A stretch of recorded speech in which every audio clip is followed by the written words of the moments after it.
మొన్ననే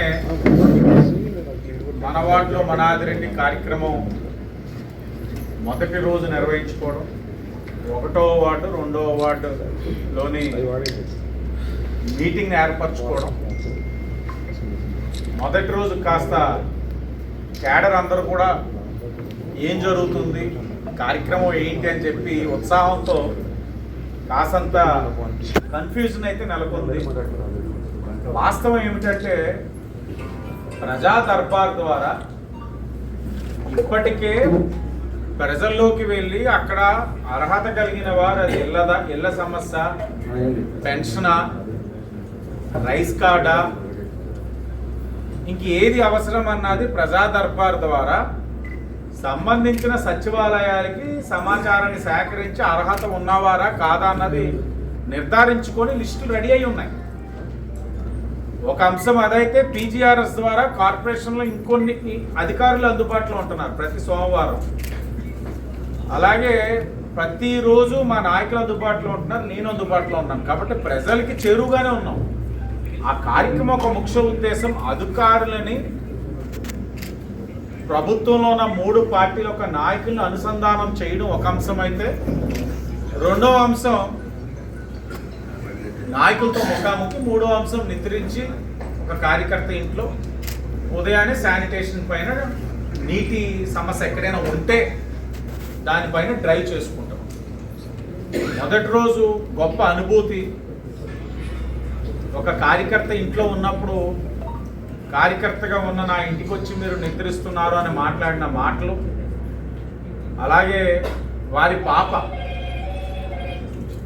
బాగా చదువుకుంది పాప, ఆ అమ్మాయి నాకు ఇస్తున్న సూచనలు,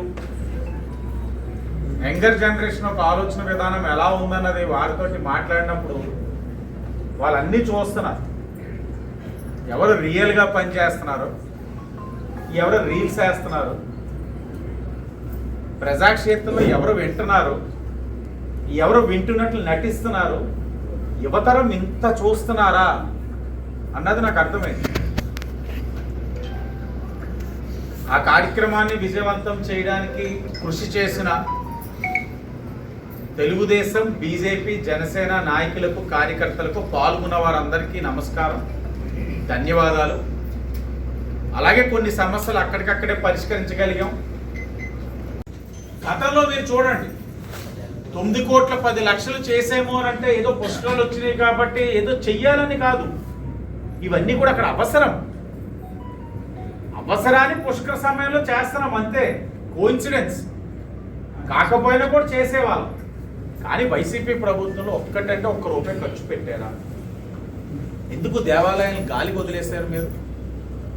ఆఖరికి మార్కండేయ స్వామికి దేవాలయంలోని ధ్వజస్తంభాన్ని కూడా మీరు ఎందుకంత శిథిలావస్థ పరిస్థితుల్లో వైసీపీలు వదిలేశారు? మేము కాదా మళ్ళా దాన్ని పునఃప్రారంభించుకున్నాం. మరో 100 సంవత్సరాల పైన నిలబడే విధంగా ఆ చరిత్రలో మేము భాగ్యస్వాములు కాలేదా? మీరెందుకు చేయలేపారు? ఎందుకు మీకు ఆ చిత్తశుద్ధి లేదు వైసీపీ వాళ్ళకి? దేవాలయాల మీద మీకు ఏదైనా కక్ష ఉందా?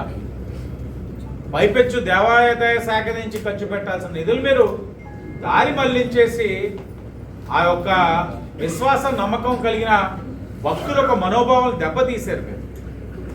ఈరోజు మేము మొదటి ఫేజ్లో 9 కోట్ల 10 లక్షలు తేవడంతో పాటు గౌరవ మంత్రి గారు వచ్చారు. మీరు అందరికీ గుర్తే ఉండి ఉంటుంది, ఆనం రామనారాయణ రెడ్డి గారు వచ్చినప్పుడు ఆయన చేతుల మీద 9 కోట్ల 10 లక్షలు టెండర్లు ఓపెన్ చేసుకున్నాం, పనులు ప్రారంభించుతున్న తరుణంలో ఇంకా మా ఎండోమెంట్స్ ఏదైతే కమిటీ చైర్మన్లు ఉన్నారో, డైరెక్టర్లు ఉన్నారో వాళ్ళు ప్రతిపాదనలు ఇచ్చారు.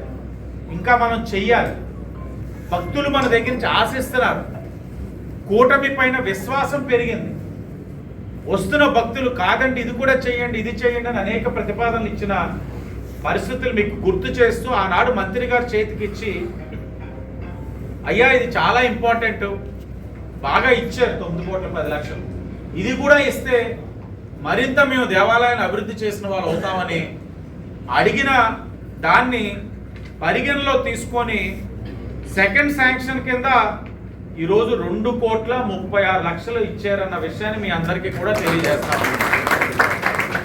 ఈ 2 కోట్ల 36 లక్షల్లో గౌతమి జీవకారుణ్య సంఘానికి construction of meeting hall, repairs to existing guest house కి ₹1 కోటి, విజయ సంపద గణపతి టెంపుల్ రాజమహేంద్రవరం, దానికి 8,50,000. బసవేశ్వర స్వామి టెంపుల్ అది 6 లక్షలు. అలాగే వినాయక టెంపుల్ వంకాయల వారి వీధి, దానికి ఒక 6 లక్షలు. ఇలాగా శ్రీ వెంకటేశ్వర స్వామి మఠం దేవీ చౌక్ అదొక 8 లక్షలు. కనకదుర్గమ్మ వారి టెంపుల్ కోరుకొండ రోడ్ అదొక 5 లక్షలు. Uma Markandeya Swamy temple Rajamahendra improvements and special repairs 28 లక్షలు. ఉమా రామలింగేశ్వర స్వామి టెంపుల్ జాంపేట 13 లక్షలు. గౌతమి గోరక్షణ సంఘం రాజమహేంద్రవరం 25 లక్షలు. మరిడి మహాలక్ష్మి అమ్మవారి టెంపుల్ రాజమహేంద్రవరం 17 లక్షలు. శ్యామలంబ అమ్మవారి టెంపుల్ కొత్తపేట అప్సరా థియేటర్ దగ్గర అది 15 లక్షలు.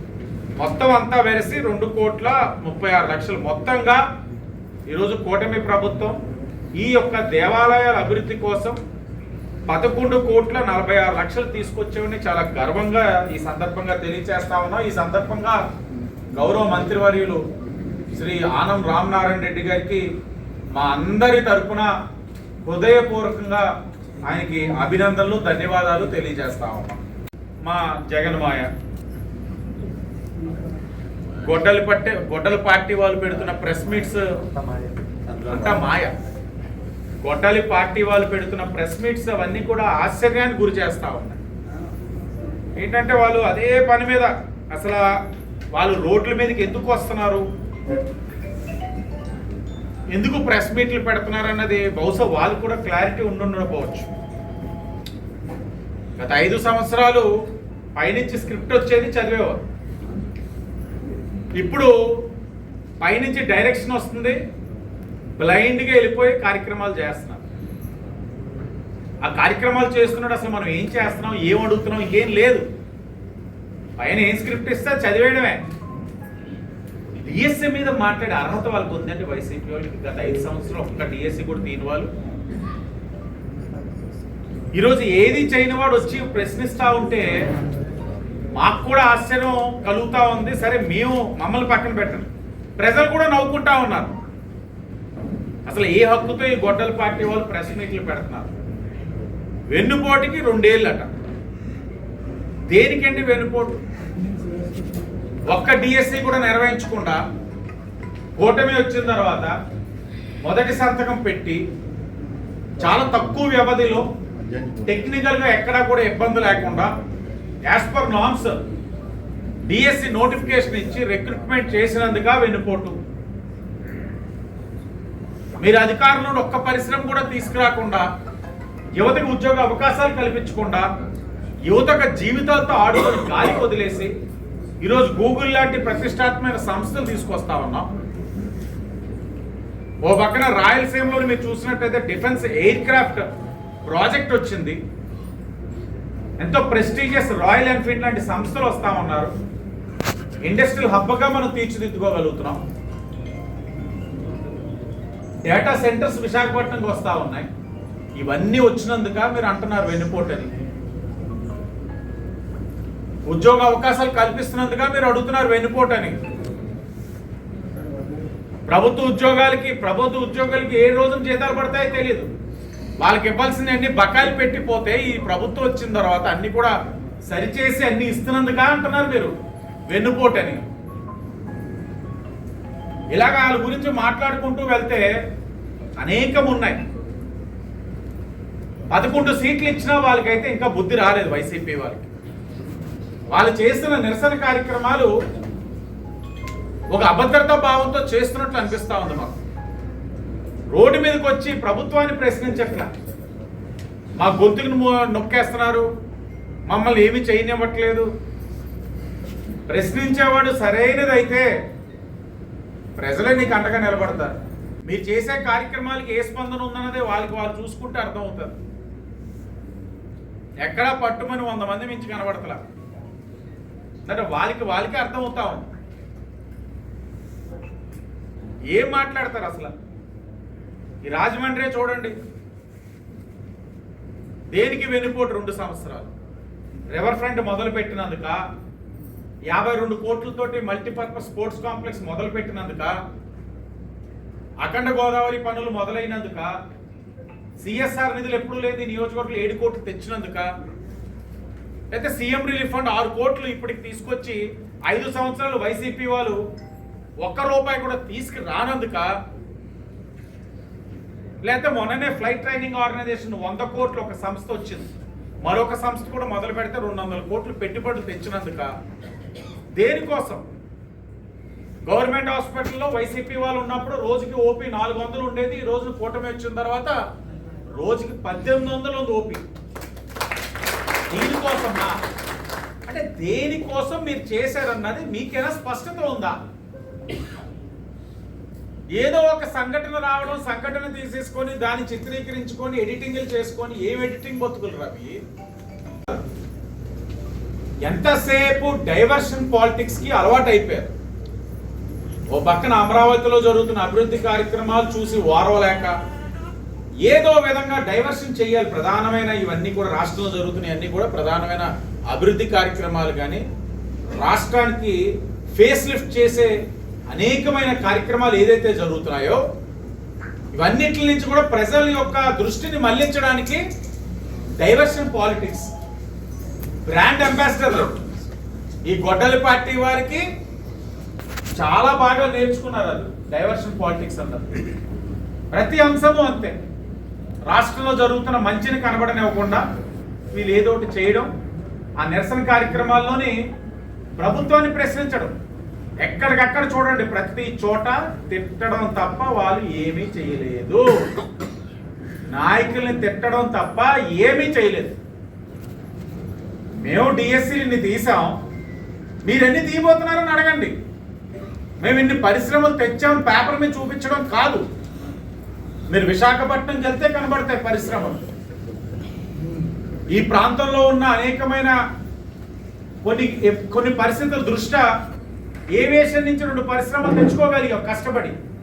ప్రైవేట్ ఇన్వెస్ట్మెంట్స్ అవి 200 కోట్లు, సుమారు ఒక 800 మందికి ఎంప్లాయ్మెంట్ జనరేషన్ రాబోతాం.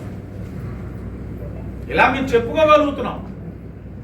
మీరు ఎంతసేపు ఏదో ఒక సంఘటన, దాన్ని బట్టి నగరం ఎంత అయిపోయింది.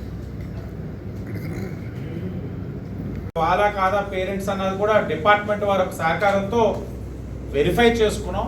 వారి పిల్లలే, కానీ వారి పిల్లనైనా సరే 5-6 ఇయర్స్ ఏజ్ ఓల్డ్ ఉన్న పిల్లలతోటి ఇలా భిక్షాటంలోని తిప్పడం అన్నది క్షమించడానికి నేరం. అది డిపార్ట్మెంట్ వాళ్ళతోటి వాళ్ళని రివ్యూ చేసాం, మాట్లాడాం. అయితే వాళ్ళని స్కూల్స్కి పంపించాలి, బడికి పంపించాలి.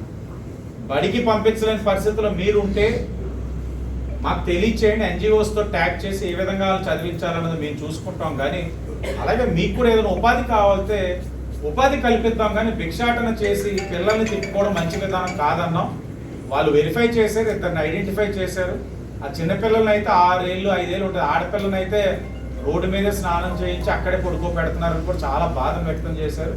కన్సర్న్ పిఎస్ అలాగే విమెన్ పోలీస్ వారిని కూడా అటాచ్ చేసాం, రివ్యూ చేస్తున్నాం, వెరిఫై చేసుకుంటున్నాం. ఇంకా డీటెయిల్గా అన్ని జంక్షన్స్ కూడా చెక్ చేసుకుంటున్నాం. పుష్కరాలు దృష్టిలో పెట్టుకొని కాస్త డెప్త్గానే స్టడీ చేస్తున్నాం. ఆ బిడ్డకి రిలేషన్ లేదంటే ఏ విధంగా ఆవిడ ఈ బిడ్డను తీసుకొచ్చారంటే చైల్డ్ ట్రాఫికింగ్ ఏమైనా జరిగిందా అని అనుమాన కోణంలో కూడా చూసాం. ఎస్పీ గారి దృష్టిలో కూడా ఉంచాం. చాలా డీటెయిల్డ్గా వెళ్తున్నాం. ఏదేమైనా దీన్ని ఆపడానికి ప్రయత్నం చేయాలి. మనం కూడా కార్పొరేషన్ నుంచి వాళ్ళకి ఏదైనా ఉపాధి కల్పించి నైట్ షెల్టర్స్ ఉన్నాయి, మీరు కావాలంటే నైట్ షెల్టర్స్లో పడుకోండి, పిల్లలకి స్కూల్ని పంపించండి. కానీ ఆ పడుకున్న వాళ్ళు కూడా ఏదో ఎలా అవుతుందంటే నైట్ షెల్టర్స్లో ఉన్న వాళ్ళు కూడా హ్యాపీగా పడుకుంటున్నారు. మార్నింగ్ లేసి పుష్కర్ ఘాట్లో టిఫిన్ తెచ్చే వాళ్ళు ఒకరు ఉంటున్నారు, లంచ్ తెచ్చే వాళ్ళు ఒకరు ఉంటున్నారు, డిన్నర్ ఇచ్చే వాళ్ళు ఒకరు ఉంటున్నారు. ఆ ఇచ్చే ఐటెంలో కూడా చాలా సెలెక్టివ్గా ఉన్నారు. నువ్వు ఇచ్చిన ఐటమ్ పులిహార అంటే వద్దంటున్నారు, బిర్యానీయా అయితే ఇది అంటున్నారు. అంటే ఇలా అవ్వడం వల్ల ఏమవుతుందంటే చాలా ఒక లైఫ్ స్టైల్కి అలవాటు అయిపోతున్నారు. అలా ఉండకూడదు. మొన్నే మాట్లాడుకున్నాం కలెక్టర్ గారు, కమిషనర్, వీళ్ళకి ఇలా నైట్ షెల్టర్ ఉన్న వాళ్ళకి కూడా ఏదో ఒకటి మనం ఒక పాయింట్ అడాప్ట్ చేద్దాం. పార్కులకి అయినా ఇద్దామా, పార్క్స్ మెయింటెనెన్స్ ఇద్దామా, లేకపోతే ఇంకేదైనా ఇద్దామన్నది కూడా స్టడీ చేస్తాం. అంటే ఒక సమస్య వచ్చిందంటే వెంటనే దాన్ని ఒక రీల్ చేసో ఒక వీడియో చేసో నేనే ఇక్కడ పైనుంచి దిగొచ్చిన ఆపద్ బాంధవుడిలాగా రక్షించానని చెప్పుకునే మనస్తత్వం అది కాదు.